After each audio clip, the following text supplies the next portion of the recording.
Če bi mi nekdo zdaj rekel, da mu naštejem 5 najboljših avtomobilov, ki se zdaj prodajajo, bi bil tale med prvimi 3. Kakšen X5 ali Gran Turismo, nova serija 5 je daleč najboljši BMW v tem cenovnem rangu. In za najmanj 50 000 evrov, kolikor stane 530D, tudi pričakujem, da bo avtomobil takšen.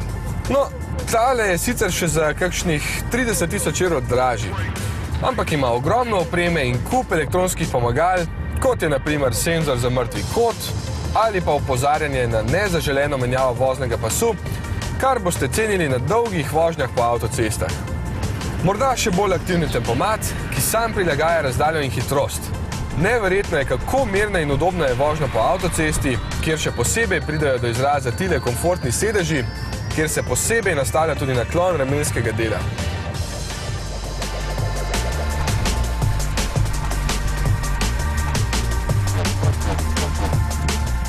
Ampak BMW je doma na drugačnih cestah. In tu pridejo na plano zares vse kvalitete vrhunskega podvozja. Čeprav je narejen na platformi še večje sedmice, je občutek privodljivosti krasen in kar vabi k hitrejši vožnji. Res je, da BMW še bolj kot z odličnimi dizli navdušuje z vrhunskimi bencinskimi 6-valjniki. Je pa tale 3-litrski turbodizelski agregat 180 kW idealen za to velikost avtomobila. Porabi med 8 in 9 litrov, ter je prijetno tih. O menjalniku pa raje ne bom izgubljal besed, ker je praktično popoln.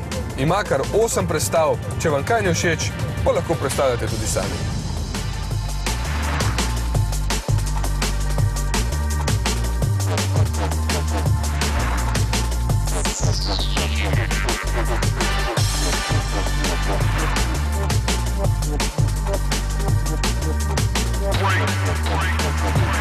Če že kaj, bi lahko temu avtomobilu zameril le otesnenost na zadnji klopi glede na mere, saj je dolg že blizu 5 metrov. Ampak BMW je tako ali tako avto za voznika. In petica še vedno ostaja najboljši BMW.